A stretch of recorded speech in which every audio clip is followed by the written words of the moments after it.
Hey everybody, I hope you're doing well and welcome back to Whiskey Wonders. And today, after almost a month of not really having any Costco Whiskey Wonders videos, I want to do a very special Whiskey Wonders that is here at a Costco in the city of Vista, which is in the northern part of San Diego. It's one of the two main ones that I go to. This time around, though, I usually don't go to it because it's kind of, it doesn't always have the best stuff in it. But this time around, I actually had a pretty amazing selection of whiskeys that include the ever elusive Hibiki Harmony, which pops up here and there, but almost goes away instantly once it does show its head. The Oak Owl Batch 4, which is another one of my favorites, if you can find it at retail price, of course, as well as Jefferson Cognac Finished Whiskey, which is a straight white whiskey that is finished in cognac barrels. So kind of sort of just like what it sounds. So I'm not really sure what's going on with this Costco this time around because usually it is, like I said, the second sister to the Costco in Carlsbad, which is my go-to Costco when I'm in San Diego. Because you know what? They have never really let me down with selection as well as the varieties of whiskeys that are available. And usually Costco Vista is kind of a backup. They'll have stuff that sits around a little bit longer than it's stuff that gets bought up instantaneously at Carlsbad. But this time, Costco Vista pulls through. Now, before we get to the whiskey, though, I just want to say, first of all, thank you all so much to all you folks who turn into these whiskey videos. As you can see, the channel is growing at a pretty good clip.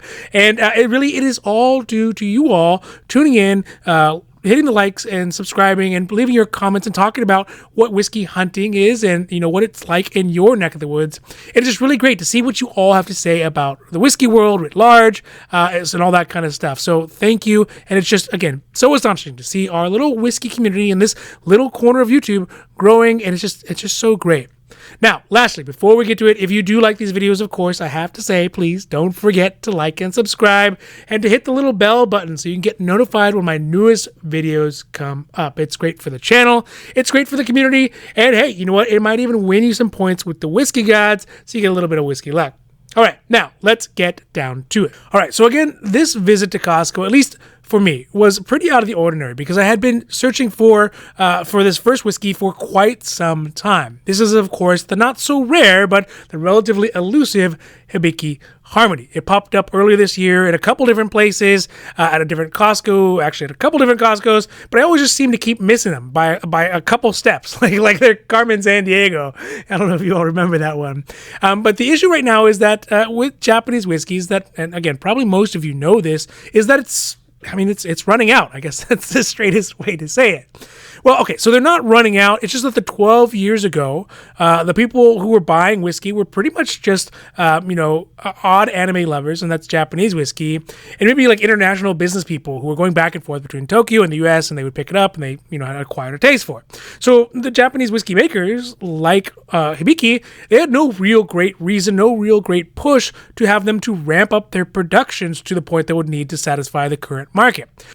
But over these last couple of years, Americans, especially folks like you all and probably myself, have found a really strong preference for it. And the Japanese were caught with their kimonos down. I mean, that's how it worked out. So they had to do some pretty drastic things, like cut off some of their age statement whiskeys at the bottom portion of the line and cut it with newer whiskey blends to meet with the demand until their production can eventually catch up, assuming that the Japanese whiskey craze continues as it is. Hopefully it is. And this is how we are getting this Hibiki Harmony, which is a non-age statement whiskey that is actually ended up replacing, hopefully temporarily, the Hibiki 12 in the line as a whole. Now, this Hibiki Harmony, it is no slouch. Yes, it doesn't have an age statement, but it is actually made from a commingling of whiskeys from the Suntory's three main distilleries in Japan. That's the Yamazaki, the Hakushu, and the Chita distillery. Also, it is, quote-unquote, real Japanese whiskey. It is made, it is distilled, it is from Japan. So, it has that going for it. Now, combined with the traditional aging of whiskey in the Mizunara whiskey barrels, which are much sought after as well, and the nuanced flavors that are common on the Japanese whiskey palate, it comes together to make a truly delicious, delightful, and delicate whiskey that serves a perfect jumping off point for anyone who is willing to dip a few toes in the Japanese whiskey world before they wade chest deep into the heavy hitters of the line like the Hibiki Master Select, the 17, the 21 years old, and God willing, maybe eventually before I die, the 30-year-old Hibiki. All right, so that's enough of the hype. Let's talk a little bit more specifics about this one. So the cost of the Hibiki here at Costco is a very reasonable $64.99, which is not the cheapest whiskey out there. That is true, admittedly. But given the hype and, of course, the elusiveness of this Hibiki Harmony, I can still consider myself pretty lucky to have found it, especially at a Costco. Now, if you can find it, and of course, that is a big if you can find it at places like Bevmo, they do have it for sale currently for $79.99. Again, if you can find it, a lot of places are out of stock, but that's the price. And I couldn't find it at Total Wine, but I did find it at my local whiskey emporium and found it at a little bit lower price at $74.99. Of course, not including tax. That means if you do get it at Costco, you will be saving about $10 in cash or 13.34% over my local whiskey emporium, and even more for Bevmo. Now, the ABV on this one is at 43%, so it is never going to be something that really knocks you out. It's not going to be a knockout punch, especially if you're eating with dinner or with some sushi or you got a full stomach. It's just not going to get you there, but it will have, help you to take the edge out. The tasting notes on the Hibiki Harmony mention flavors like a strong, noticeable Mizunara oak flavor, coconut, flowers, and citrus, and further, that it has not a super complex, but an enjoyable, a light and energetic, as well as well-balanced flavor that has no ethanol taste, which to me says that it is really a great entry point for folks who want to get into Japanese whiskey, but just don't have, maybe are not accustomed to kind of the bigger, bolder flavors that come with some of the older Japanese whiskeys or some of the other different types, or even, searching for bourbon. So someone who's coming out of the Jack and Johnny crowd, they might find a nice transition into a Japanese whiskey because of those lighter, nuanced flavors. Now, overall, the review score on it is quite good, considering it is not a flavor monster that wrestles your tongue to the ground with savory demand, but it is subtle and soft-spoken. And that being said, it gets an overall average review score of 89 points out of 100, which is quite good.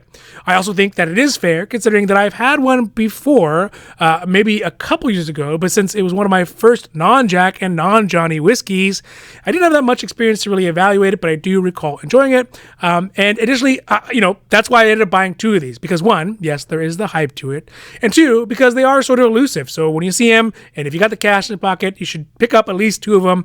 And for whatever reasons, it always triggers my scarcity reflexes.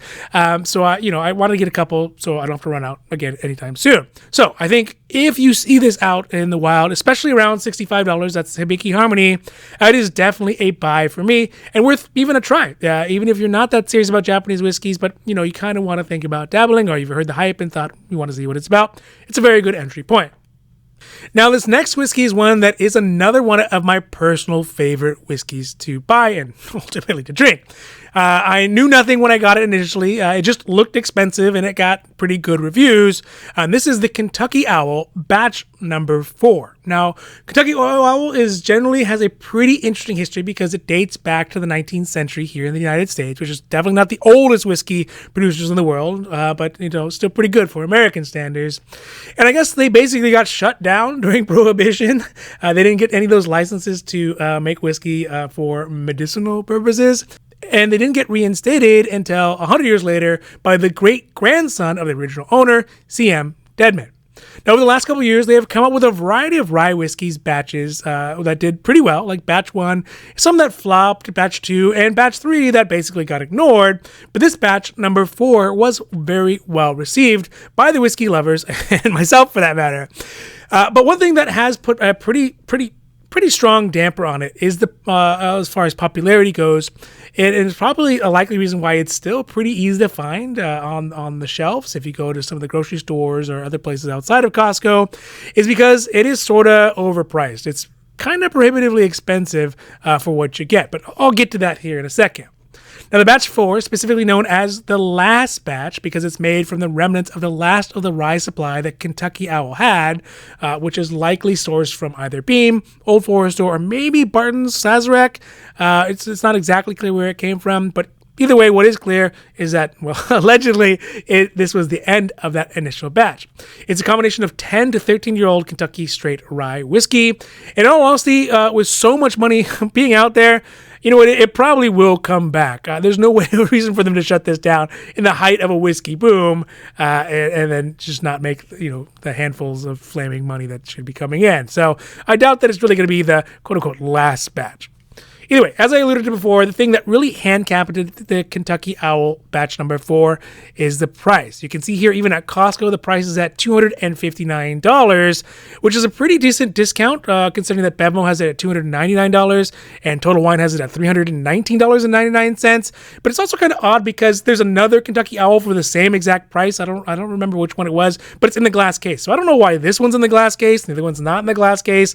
There might be some whiskey owl this discrimination going on or something there. I don't really know.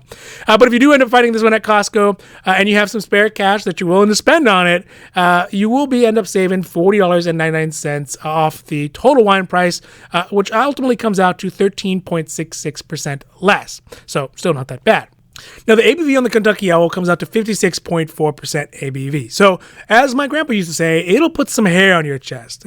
And, you know, in my opinion, it is quite good. In fact, I will definitely do a full review on it as I get some of the areas to set up so I can do full reviews as in the near, not so distant future, because I really do like it. I think it would make a good review. Now, the taste profile on it mentioned things like rye, obviously, gingerbread, baking spices, red hot candies, those little red ones that come in the box. I think they're like cousins to Mike and Ike's. I love those things. And citrus zest, which I think is a pretty accurate description of it. The review scores on it are generous. Really, they really are. And generally, they get a low kind of mid 90 score overall. But the average score that I could find, all of them put together, was at 90.33 points out of 100. But of course, we have to mention the detractor is the nearly $300 price tag. And at that price, there's just so many really great whiskeys out there that you could get rather than, a sourced whiskey like Kentucky Owl. But so overall, this is one I did end up buying because I tried it before. I really liked it before. I hadn't really seen it that much. I know it's all over the place, but I hadn't thought about buying it. But, when it comes out of Costco, I always know that the price is going to be good. And I really enjoy the deep rye flavor that it has.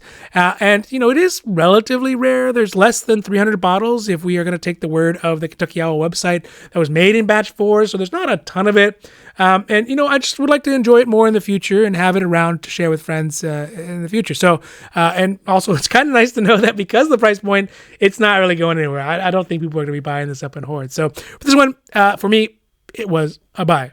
Now, this last whiskey is one that, I have given a lot of flack to in the past for being upstarts, for being a whiskey maker without really any character or substance. There's no, intricacy to their view on how whiskey should taste overall. And it seems kind of gimmicky because they put whiskey on a boat and hope that the boatiness of it would kind of make it so that we don't notice the inefficiencies and insufficiencies in the whiskey. But this time around, I did find it interesting that they have at least added a twist to their whiskey, which is this Jefferson rye cognac finish whiskey. Now, I do have to wonder how long it's going to be, and it probably is not too much longer with Elon and Bezos all going to space before Jefferson comes up with some really kind of kitschy, gimmicky idea, something outlandish like whiskey and claim that the weightness list adds extra flavor to it somehow and charges us away a bunch of money for it. But I'm sure that's going to happen. Now, either way, this one is specifically a rye whiskey that is finished in cognac cask, which, as it sounds, is pretty obvious.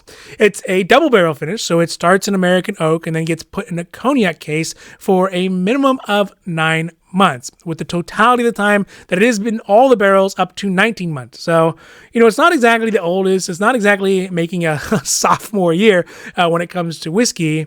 So, there's that to it as well. The price here at Costco is at $59.99, which is sort of highish considering what it is, but also is understandable because, the cost associated with double barreling and just normal barreling and the increasing expensive cost overall to make whiskey right now, I can see why, it's kind of more expensive to have a more specialized version.